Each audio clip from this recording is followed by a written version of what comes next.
जीवनात नाती तशी अनेकच असतात, पण नातं जपणारी फार कमी असतात. काही जवळ येतात आणि पटकन दूर जातात, काही केसांसारखी जवळ येतात आणि बाहेर काढावं तसे फेकतात, काही फक्त जवळ आल्यासारखी वाटतात पण कधीही जवळ नसतात. मात्र इथं बसलेल्या प्रत्येक वकिलांना आपला माणूस असं जो वाटतो अशा अमोल सरांच्या स्वागत प्रसंगी आपण या ठिकाणी जमलेलो आहोत. तर फार दुःखजनक बाब आहे की अगदी ऋषीपासून कृषीपर्यंत, शेतीपासून शेतकऱ्यापर्यंत, रंगापासून कपड्यापर्यंत, लफड्यांपासून कपड्यांपर्यंत, शिक्षेपासून शिक्षणापर्यंत, चोरापासून पोलिसांपर्यंत प्रत्येकाला वकील हवाचा आहे. मात्र जेव्हा वकिलावर येते ना त्या वकिलाला कोणी जवळचा मिळत नाही. कोविडचा प्रसंग आम्ही बघितला.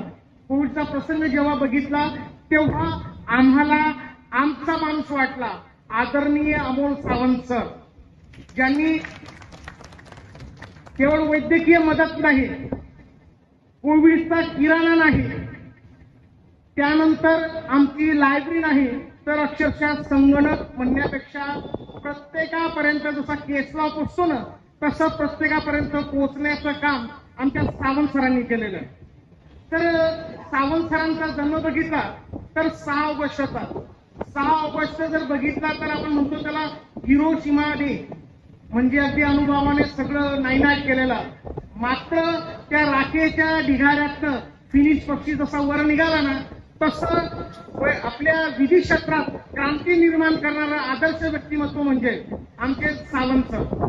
सावंत सरांनी आतापर्यंत 6,000 खटले चालवलेत, ज्याच्यात 25 असे केस लॉ आहेत की ज्याला आपण मार्गदर्शक म्हणून त्याच्याकडे बघतो आणि आपण आपल्या न्यायनिवाड्यांचा वापर करून आपण दैनंदिन खटल्यांमध्ये त्याचा वापर करत असतो. सर अगदी कौन्सिल असतील, त्याच्यानंतर वित्तीय संस्था असतील, सहकारी संस्था असतील, शासकीय संस्था असतील, अनेक अशा संस्था म्हणजे धुळे म्युनिसिपल काउन्सिल अशा अनेक संस्थांचे पॅनल ॲडव्होकेट आहेत. 1998 साली खंडपीठ औरंगाबाद इथून सचिव म्हणून झालेला प्रवास हा बार काउन्सिल ऑफ महाराष्ट्र आणि गोवाच्या उपाध्यक्षपर्यंत आणि तिथून थेट अध्यक्षापर्यंत जाऊन पोहोचला.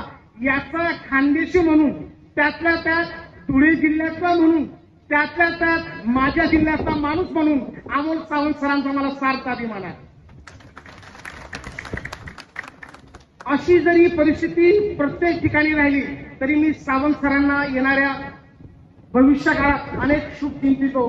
कारण आम्ही सावंत सरांकडे जेव्हा आमची दशा असते ना दिशा म्हणून सावंत सरांकडे बघतो, जेव्हा आमच्याकडे व्यथा असते ना तेव्हा व्यवस्था म्हणून आम्ही सावंत सरांकडे बघतो, जेव्हा आम्हाला चिंता असते ना तेव्हा चिंतन म्हणून आम्ही आपल्याकडे बघतो. कारण सरांचा उद्देश एकच आहे, ज्यांची बाग फुलून आली त्यांनी 2 फुलं द्यावी, ज्यांचे स्वर जुळून आले त्यांनी 2 गाणी द्यावी, ज्यांची उंची आकाशापेक्षा वाढली त्यांनी थोडे खाली यावे आणि ज्यांचे जन्म मातीत मरले सुद्धा त्यांना थोडे उचलून घ्यावे. तुमच्यासाठी, आमच्यासाठी, इथं बसलेल्या प्रत्येक माणसाच्या वकिलासाठी धन्यवाद.